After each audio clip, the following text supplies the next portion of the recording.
നമസ്കാരം. ഇത് മണിപ്പേച്ച് Malayalam YouTube channel നിങ്ങളൊക്കെ കാണുന്നതിൽ എനിക്ക് വളരെ സന്തോഷം. ഞാനിപ്പോൾ വെളിസ്ഥലത്തിലാണ് ഇരിക്കുന്നത്. ഞാനിവിടെ ഇരിക്കുന്നു. പക്ഷേ സ്റ്റുഡിയോയിൽ ജോളിയായിട്ട് വിഷ്ണു ഇരിക്കുന്നു. നമ്മളെ ഫ്രണ്ട് ഹീറോ വിഷ്ണു. ഇപ്പോൾ നമ്മളെ ഹീറോ വിഷ്ണു ചോദ്യങ്ങളൊക്കെ ചോദിക്കും. നമ്മളിവിടെ ഇരുന്നിട്ട് ഉത്തരം പറയാം. സർ ഞാൻ എവിടെയോ ഇരിക്കുന്നത് പോലെ നിങ്ങൾ പറയുന്നല്ലേ സർ. സാറിന്റെ പുറകെ നോക്ക് സർ. ഗ്രീനറി എവിടെയോ ടൂർ ചെന്നിരിക്കുന്നു. ടൂറെല്ലാം ചെന്നില്ലടാ. നാളെ ഒരു മീറ്റിംഗ് ബോസ്, അത് കാരണം എവിടെ വന്നു. ഇരിക്കുന്നു പറയൂ സർ. തേക്കടിയിൽ ഒരു മീറ്റിംഗിന് വേണ്ടി വന്നു. Okay sir, having good time. Sir ഇന്ന് ഒരുപാട് ചോദ്യങ്ങളുണ്ട് ജനങ്ങന്റെ സാർബിലിരുന്ന്. നമസ്കാരം സർ. എല്ലാവർക്കും നമസ്കാരം. സർ ഈ ആഴ്ചയിൽ മാർക്കറ്റ് എങ്ങനെ ഇരുന്നു എന്ന് സാർ വിചാരിക്കുന്നു? മാർക്കറ്റ് എങ്ങനെയാണ് ഈ ആഴ്ചയിൽ തീർന്നിരിക്കുന്നു? എനിക്കറിയത്തില്ല ഇന്ന് എങ്ങനെയാണ് സിറ്റുവേഷൻ എന്നോ. യെസ്റ്റർഡേ എങ്ങനെയാണ് ഉണ്ടായെന്ന് ഞാൻ കണ്ടില്ലായിരുന്നു. ബട്ട് ഒരു മൈൽഡ് നെഗറ്റീവ് ഉണ്ട്. ഈ CAS എന്ന് പറയുന്നത് എല്ലാവരുടെയും കൺഫ്യൂസ് ചെയ്തിരിക്കുന്നു. സ്പെഷ്യലി റീറ്റെയിൽ F&O ട്രേഡേഴ്സിനെ വളരെ മോശമായിട്ട് അഫക്റ്റ് ചെയ്തിരിക്കുന്നു. സോ ഇത് വന്നിട്ട് ട്രൂ മാർക്കറ്റ് പ്രൈസ് അല്ല. മാർക്കറ്റ് ഡിസ്കവർ ചെയ്തതല്ല. മാർക്കറ്റിൻ്റെ ആക്ച്വൽ പ്രൈസ് എന്തെന്ന് എനിക്ക് അറിയാൻ പറ്റുന്നില്ല. അതുകൊണ്ട് അതിനെക്കുറിച്ച് ഞാൻ വിഷമിക്കുന്നുമില്ല. എൻ്റെ സ്റ്റൈൽ ഓഫ് ഇൻവെസ്റ്റ്മെൻറ്റിൽ മാർക്കറ്റിൻ്റെ വാല്യൂ എന്ന് പറയുന്നത് എനിക്കൊരു ഇമ്പോർട്ടൻ്റ് അല്ല. ആൻഡ് ഓവറോളെ നോക്കുമ്പോൾ മാർക്കറ്റ് വന്നിട്ട് ഈ ആഴ്ചയിൽ ഒരു ഓപ്പർച്യൂണിറ്റി തന്നായിരുന്നു. ഈ ഓപ്പർച്യൂണിറ്റീസ് നമ്മൾ ഗ്രാബ് ചെയ്തോ ഇല്ലയോ എന്നതാണ് നമ്മളിപ്പോൾ ഇവിടെ ഇരിക്കുന്ന ഒരു ചോദ്യം.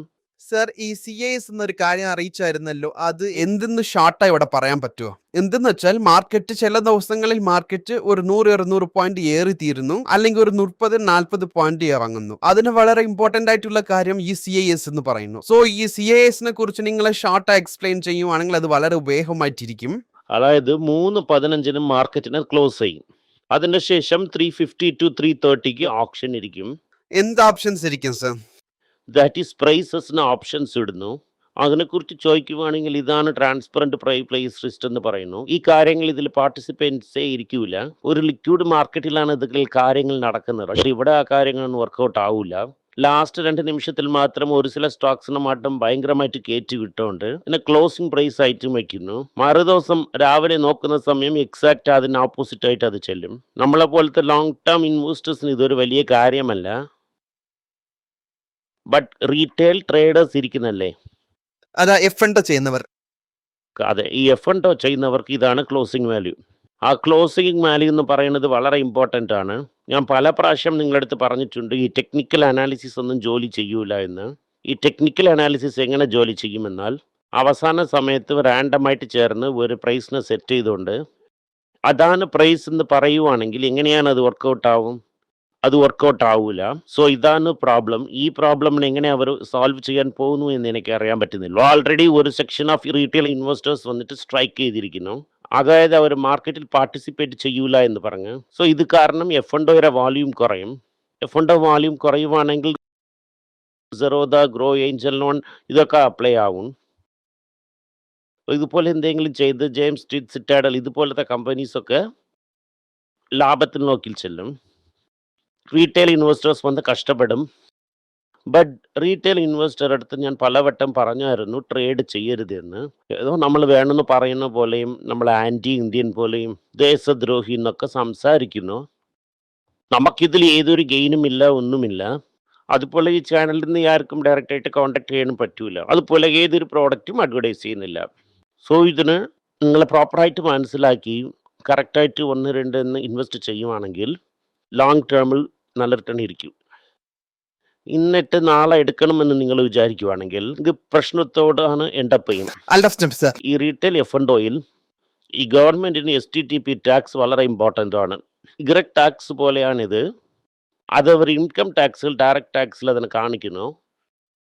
എക്സ്ചേഞ്ച് NSEക്ക് IPO വാല്യുവേഷൻ വളരെ ഇമ്പോർട്ടൻറ്റ്. അപ്പോൾ IPO വാല്യുവേഷനും ഈ F&O വാല്യൂ വിചാരിച്ചാണ് ഇരിക്കുന്നത്. ജെയിംസ് സ്ട്രീറ്റ് ഇതുപോലത്തെ കമ്പനിക്കൊക്കെ ഭയങ്കര ലാഭമാണ്. ഒരു വർഷത്തിന് 1,40,45,000 കോടിയാണ് ലോസ് ആകുന്നത്. ഈ loss is getting amplified by CS. അതായത് CS സിസ്റ്റം കാരണം ഇത് ആംപ്ലിഫൈ ആക്കുന്നു. സ്ട്രൈക്ക് ചെയ്ത് അത് ചെയ്ത് ഇത് ചെയ്തൊന്നും യൂസ് ആവില്ല. ഇത് വന്നിട്ടൊരു വലിയ പ്രോബ്ലമാണ്. സർ ഇപ്പൊ MDR പ്രൈസ് ഇരിക്കുന്നല്ലേ സർ, അത് ഇൻവെസ്റ്റ്മെന്റിനെയും ബാധിക്കുമോ? അതായത് UPI പേയ്മെന്റ് ആയിട്ടുള്ള ചാർജസ് ഇടുവാണെങ്കിൽ, അതായത് ഇൻവെസ്റ്റ്മെന്റിനും ഞങ്ങൾ UPI പോലത്തെ കാര്യങ്ങളിലൊക്കെ കണക്ട് ചെയ്തിട്ടുണ്ട്.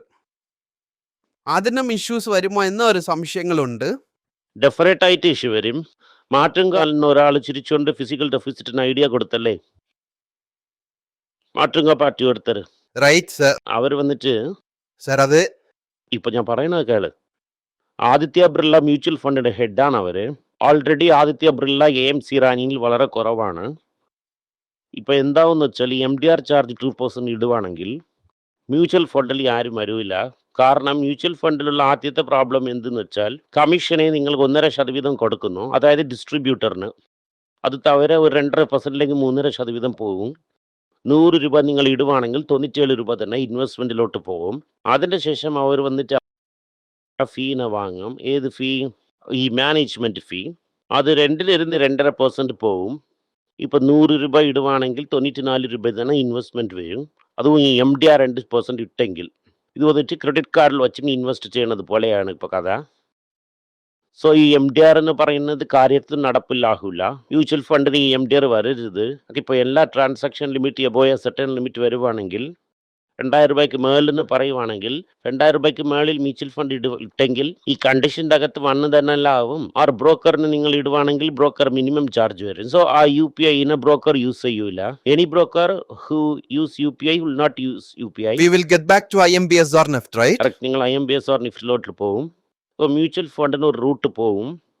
എന്തെന്ന് വെച്ചാൽ broker is normal a big transaction. ഇപ്പോൾ സ്മാൾ ട്രാൻസാക്ഷൻ കിട്ടുന്ന ആൾക്കാരൊക്കെ ഇതിൽ അഫക്റ്റ് ആവും. സോ മ്യൂച്വൽ ഫണ്ട്ഷിപ്സ് ഒക്കെ അഫക്റ്റ് ആവും. Okay sir, fine. ഇപ്പൊ സർ മ്യൂച്വൽ ഫണ്ടിനെ കുറിച്ച് പറഞ്ഞുകൊണ്ടിരുന്നായിരുന്നു. ഒരുപാട് സ്ഥലങ്ങളിൽ പറഞ്ഞിട്ടുണ്ട് ഈ ഇൻഡെക്സ് ഫണ്ട്. ഇതിപ്പോ എനിക്ക് കൊച്ചി ജനിച്ചിരിക്കുന്നു, ആ കൊച്ചിനെ ഇൻവെസ്റ്റ് ചെയ്യണമെങ്കിൽ അതിനെ കുറിച്ച് ചോദിക്കുവാണെങ്കിൽ ഇൻഡെക്സ് ഫണ്ടിൽ ചെയ്യാൻ പറയും. ഇത് മുമ്പേ സാർ പറഞ്ഞിട്ടുള്ളതാണ്. ഇപ്പോ അതേ ഐഡിയയിൽ ഇരിക്കുന്ന സാർ, അല്ലെങ്കിൽ അതിൽ ഏതെങ്കിലും മാറ്റുകരുത്തുകളുണ്ടോ? അത് എങ്ങനത്തെ അനുസരിച്ചെന്ന് വെച്ചാൽ നിങ്ങളെ ഏജിനെ അനുസരിച്ചാണ്. ഇപ്പോൾ നിങ്ങൾക്ക് 20, 25, 30 വയസ്സ് ഇരിക്കുന്നു എന്നാൽ index fund doesn't make it's A sense. അടുത്ത 2 വർഷത്തിന് റിട്ടേൺ വന്നില്ലെങ്കിൽ കൂടെ നിങ്ങൾ 60, 70 വയസ്സിൽ റിട്ടേൺ വരും. But you are in A mid 30s and 40s. 2 years can make a lot of difference. 20, 25 വയസ്സിനകത്ത് ഇരിക്കുവാണെങ്കിൽ ഈ 2 year എന്ന് പറയുന്നത് വലിയ ഡിഫറൻസ് കൊണ്ടുവരില്ല. ഇതേ നിങ്ങൾ 40ൻ്റെ മുകളിൽ ഇരിക്കുവാണെങ്കിൽ എൻ്റെ അക്കൗണ്ടിങ് 60 വയസ്സ് വരെ എന്ന് വെച്ചോ. 2 years and 10% of my time invested. Last 2.5 month ആയിട്ട് നമുക്ക് റിട്ടേൺ ഒന്നുമില്ല. അതായത് ഏത് മ്യൂച്വൽ ഫണ്ടിലും ഇരുന്നില്ല. നമ്മളെ നിഫ്റ്റിയും 2 years എവിടെയും പോയില്ല. 2024 ഇലക്ഷൻ്റെ ശേഷം വലുതായിട്ട് എവിടെയും പോയില്ല. ആൻഡ് ഇത് വന്നിട്ട് FD റിട്ടേണിനെക്കാട്ടിൽ വളരെ മോശമായിട്ടുള്ള റിട്ടേൺ ആണ്. അടുത്തത് the way we are how you spending the rupee. അതായത് മ്യൂച്വൽ ഫണ്ടിനെ വെച്ച് സ്മാർട്ട് സ്റ്റോക്ക് മാർക്കറ്റിനെ മെയിൻറ്റെയിൻ ചെയ്യുന്നല്ലേ ഒരേ ലെവലിൽ. Whether there is these no going off neither coming down. Next 10 yearsന് നിഫ്റ്റിയിൽ വലുതായിട്ട് അഡ്വാൻറ്റേജ് വരുമെന്ന് അറിയാൻ പറ്റുന്നില്ല. സോ എൻ്റെ അടുത്ത് ഒന്ന് ചോദിക്കുന്നവർ depending upon the age mutual ഫണ്ടിൽ ഇരിക്കുന്നത് എടുത്ത് ബോണ്ടിലിട്ട് അല്ലെങ്കിൽ FDയിൽ ഇരിക്കുന്നത് ബോണ്ടിലിട്ട് ഇൻട്രസ്റ്റിന് എടുക്കാനാണ് പറയുന്നത് 2 വർഷത്തിന്. നിഫ്റ്റിയിൽ എന്തെങ്കിലും ഉണ്ടെങ്കിൽ അല്ലേ സാർ എടുത്ത് ബോണ്ടിൽ ഇടാൻ പറ്റും? ആദ്യം നിങ്ങൾ നിഫ്റ്റിയിൽ ചേർക്കുന്നല്ലോ sir. We are in to a peculiar pain. അതായത് market is neither going up nor coming down. ഇതിന് വന്നിട്ട് നിങ്ങൾ ടൈം കറക്ഷൻ എന്ത് വേണമെങ്കിലും പറയാം. ബേസിക്കലി എന്തെന്ന് വെച്ചാൽ മ്യൂച്വൽ ഫണ്ടിൽ കൊണ്ടുപോയി നിങ്ങളെ കാശിനെ ഇട്ടിരിക്കുന്നു. ആ കാശിനെ വെച്ച് അവർ വാങ്ങാൻ പറ്റാത്ത സ്റ്റോക്കിനെ വാങ്ങി മാർക്കറ്റിനെ മാനേജ് ചെയ്യുന്നു. എല്ലാവർക്കും നമസ്കാരം. കൊച്ചുങ്ങളുടെ financial literacy book money for nothing എന്ന ഒരു 2ാമത് പാർട്ട്. ചെക്ക് എങ്ങനെയാണ് ഫില്ല് ചെയ്യണം, ഈ ഡെപ്പോസിറ്റ് ബില്ലൊക്കെ എങ്ങനെയാണ് ഫില്ല് ചെയ്യണം, ആശയം എങ്ങനെയാണ് എവോൾവ് ആയി വന്നു, ബാർട്ടറിലിരുന്ന് ഡിമോണിറ്ററൈസേഷൻ വരെയുള്ള കാര്യങ്ങളൊക്കെ കവർ ചെയ്തിട്ടുണ്ട് ഇതിൽ. ഇത് 10 മുതൽ 12 വയസ്സ് വരെയുള്ള കൊച്ചുങ്ങൾക്ക് ഇത് വളരെ യൂസ്ഫുൾ ആയിട്ടിരിക്കും. ഈ ബുക്കിന് ഇപ്പോൾ ഒരു സ്പെഷ്യൽ പ്രൈസിൽ 450 രൂപയ്ക്കാളെ കൊടുക്കുന്നു. നിങ്ങൾ ഇതിന് യൂസ് ചെയ്യാം. honeypage.com വെബ്സൈറ്റിനെ സബ്സ്ക്രൈബ് ചെയ്യാം. ഒരാഴ്ചയ്ക്ക് 4 പ്രീമിയം ആർട്ടിക്കിളും ഈ ആർട്ടിക്കിൾസ് ഒരു 10 - 15 ഇടുന്നു. ഇത് സബ്സ്ക്രിപ്ഷൻ മൂലം നിങ്ങൾ ഇതിനെ ഉപയോഗിക്കാം. ഒരു മാസത്തിന് വെറും 99 രൂപ മാത്രമാണ്. ഞാൻ പറയുന്ന കോൺസെപ്റ്റ്സിനൊക്കെ വളരെ എക്സ്പ്ലെയിൻ ചെയ്ത് നിങ്ങൾക്ക് മനസ്സിലാവുന്ന രീതിക്കാണ് ഇതിൽ ഇടുന്നത്. ഇത് നിങ്ങൾ വായിക്കുവാണെങ്കിൽ എനിക്ക് ഒരുപാട് പ്രയോജനം ഉണ്ടാകും. നന്ദി, നമസ്കാരം. അപ്പോൾ ചിമ്മയ്ക്ക് വേണ്ടി ഒരു പുസ്തകം ലോഞ്ച് ചെയ്തിട്ടുണ്ടായിരുന്നു. അത് വളരെ സക്സസ്ഫുൾ ആയിട്ടും പോയി. ആർക്കെങ്കിലും ആ പുസ്തകം ആവശ്യമുണ്ടെങ്കിൽ ഈ ടീമിൽ എനിക്ക് കോൺടാക്ട് ചെയ്യാം. താഴെ ഇരിക്കുന്ന നമ്പർ എന്നെ വിളിച്ചാൽ മതി. അല്ലെങ്കിൽ വെബ്സൈറ്റിൽ കോൺടാക്ട് ചെയ്യാം. ഇത് മൂലം ആ പുസ്തകം എനിക്ക് വാങ്ങാം. മറ്റ് പുസ്തകങ്ങളും അവൈലബിൾ ആണ്. അതുപോലെ തന്നെ വാട്സപ്പ് മൂലം നിങ്ങൾക്ക് വാങ്ങാം, അല്ലെങ്കിൽ വെബ്സൈറ്റ് ഉപയോഗിച്ചും നിങ്ങൾക്ക് വാങ്ങാം. നന്ദി, നമസ്കാരം. എന്തെങ്കിലും നിങ്ങൾക്ക് സംശയമുണ്ട്, എന്നെ കോൺടാക്ട് ചെയ്യണമെന്ന് നിങ്ങൾ വിചാരിക്കുവാണെങ്കിൽ താഴെ കൊടുത്തിരിക്കുന്ന മെയിൽ ഐഡിക്ക് നിങ്ങൾ മെയിൽ അയക്കാം. ഞങ്ങളുടെ ടീം നിങ്ങളൊപ്പം കോൺടാക്ട് ചെയ്യും. Thank you.